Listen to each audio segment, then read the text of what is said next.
Hello everyone ఎలా ఉన్నారు? ఇప్పుడే కన్నప్ప పిమరి చూసి వచ్చాను. అసలు జీరో అంటే జీరో ఎక్స్‌పెక్టేషన్స్‌తో సినిమాకి వెళ్లి కూర్చున్న ఈ సినిమా నన్ను ఇంప్రెస్ చేయకపోయినా పర్లేదు డిసప్పాయింట్ మాత్రం చేయకూడదు అని. సరే సినిమా ఎలా ఉందో తెలుసుకోబోయే ముందు రిలీజ్ రోజు పొద్దున్నే మన రివ్యూ కావాలంటే మీరు మన ఛానల్ని సబ్స్క్రైబ్ చేసుకోండి. పక్కనే ఉన్న గంట కూడా కొట్టండి. డబ్బకి 2 కాస్త 21 అయిపోవాలి అన్నమాట.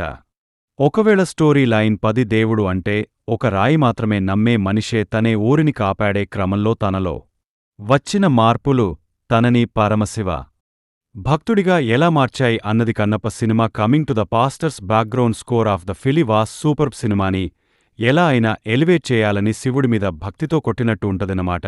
ఏ ఒక్క సీన్లో కూడా ఆడుక అనిపించకుండా ఉంది మాత్రం మా బీజమైతే. సెకండ్ హాఫ్లో మహాశివరాత్రి సీక్వెన్స్ ఒకటి వస్తది. That is the major highlight of the film. ఈ సీక్వెన్స్లోనే ప్రభాస్ ఉంటాడు. అసలు స్క్రీన్ ప్రెసెన్స్ కానీ డైలాగ్ డెలివరీ కానీ చిన్న ఫన్ డైలాగ్ ఉంటది రియల్ లైఫ్కి రిలేట్ చేస్తూ. ఆ 15-20 మినిట్స్ సీక్వెన్స్ మాత్రం చాలా బాగా గుర్తునేందండి. మోహన్ లాల్ గా సీక్వెన్సెస్ కూడా బాగుండింది. తన ఎంట్రీ బిజిఎం అండ్ ఒక చిన్న హుక్కుతో ఇంటర్వెల్ దానికి ఒక క్లోజర్ ఇస్తూ నీట్గానే ఉండింది. క్లైమాక్స్లో మోహన్ బాబుగారితో సాంగ్ సీక్వెన్స్ ఒకటి బాగా అనిపించింది. పాజిటివ్ నోట్లో మూవీ ఎండ్ అయిపోయింది అనిపించిందన్నమాట. శివుడు అన్న ఒక్క పాజిటివ్ వైబ్ సినిమాని కొన్ని ప్లేసెస్లో హోల్డ్ చేసింది.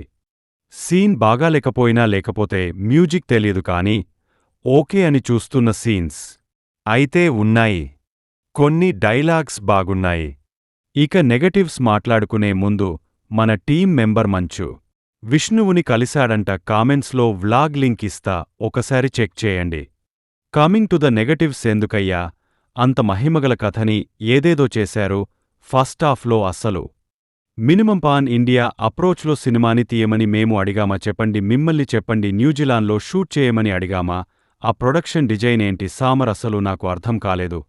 ఖాళీగా ఒక డీటెయిలింగ్ డెప్త్ ఏం లేకుండా గడ్డిలో దేనికి సినిమా తీయడం నాకు అర్థం కాలే. సెకండ్ సెంచురీలో గడ్డి నీళ్లలో ఈ కథ జరిగిందని మీ రీసెర్చ్లో ఎక్కడైనా దొరికిందా సార్? సినిమా ఆర్టిఫిషియల్గా అనిపించడానికి one of the major reasons production design. Action sequence ఏంటండి బాబు నాకు అర్థం కాలేదు. ఫస్ట్ హాఫ్లో హీరోయిన్ ఫైట్ ఆ పంచెస్ షాట్ ఒకటి ఉంటది. అది చేత్తో ముద్దు పెడుతుందా లేక కొడుతుందా అర్థం కాలేదు. ఇక సెకండ్ హాఫ్లో మేజర్ యాక్షన్ సీక్వెన్సెస్ వస్తది.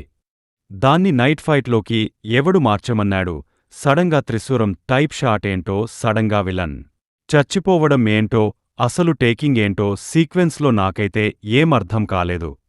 ఇక డైరెక్షన్ అండ్ ఎగ్జిక్యూషన్ మాట శివేకే ఎరుక. సెకండ్ హాఫ్లో పిక్ అయినట్టు అనిపించింది because of that better drama. ఈయన మహాభారతం తీసిన డైరెక్టర్ అంట. నిజంగా ఈ సినిమా కంటే మీ సెరిలే బాగుంటది సార్. ఎందుకంటే మీరు అక్కడ స్కేల్ యాక్షన్ కాకుండా డ్రామా మీద ఫోకస్ చేశారు. ఇక్కడ కూడా అదే చేసి ఉంటే చాలా బాగుండేది. ఒకసారి ప్రభాస్ సీక్వెన్స్ అయిపోయాక ట్రాన్సిషన్ ఫేస్ ఒక సాంగ్ని ఫినిష్ చేశారు. సాంగ్ మాంటేజ్ లాగా ఉన్నా అది ఇంపాక్ట్ ఫుల్ సీన్ ఉన్న క్లైమాక్స్ ఇంకా బాగా ఎలివేట్ అయ్యేది. ఒక మంచి హైలో ఎండ్ అయ్యేది. సినిమా విఎఫ్ఎక్స్ అవ్వని, కాస్ట్యూమ్స్ అవ్వని, ఇంకా ఏదైనా అవ్వని సినిమాకి పెద్దగా హెల్ప్ చేసిందితే ఏమీ లేదు. పర్ఫార్మెన్సెస్ పరంగా విష్ణు డిడ్డే ఓకే జాబ్ అండి. అక్కడికి ఎక్కడ లేకపోయినా పర్ఫార్మెన్స్తో ఎలివేట్ చేయాల్సిన రోల్ కానీ న్యాయమైతే చేయలేదనిపించింది. మోహన్ బాబు, మోహన్ లాల్, అక్షయ్ కుమార్, శరత్ కుమార్, మధుబాల ఇలా సీజన్ డాక్టర్స్ అంతా బాగా చేశారు. Kajal and Preity were good.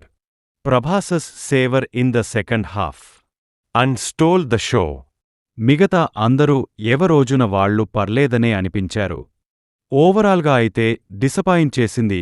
భయ్యా సినిమా పాన్ ఇండియా పేరుతో అక్కర్లేని హంగులకు పోయి ఒక మంచి ఎమోషనల్, నేను డివోషనల్ కాదని బోల్తా కొట్టించారు అన్నమాట. ఒక 2-3 సీన్స్ తప్ప. ఒక 2-3 సీన్స్ తప్పితే సినిమాలో చెప్పుకోద్దక్క విషయమైతే ఏమీ లేదు. అన్నిటికంటే గొప్ప విషయమేంటంటే వాకట్ చేసేద్దాం అనిపిస్తది అనుకున్నా కానీ పుణ్యం కొద్ది కూర్చుపెట్టగలిగారులేండి. సినిమా చూసాక మీరు ఇంకా ఓపిక మిగిలి ఉంటే కామెంట్ చేయండి. చెప్తా వీడియో నచ్చితే లైక్ చేయండి అండ్ సబ్స్క్రైబ్ చేసుకోవడం మాత్రం మర్చిపోకండి. Thank you T movies for you bye. మన రివ్యూస్ని అందరూ చూస్తున్నారు కానీ మన ఛానల్ని ఎవరూ సబ్స్క్రైబ్ చేసుకోవడం లేదు. మా ఎఫర్ట్కి మీరు ఇచ్చే సపోర్ట్ అంటే సబ్స్క్రైబ్ చేసుకోవడమే. Please do subscribe our channel for more genuine reviews.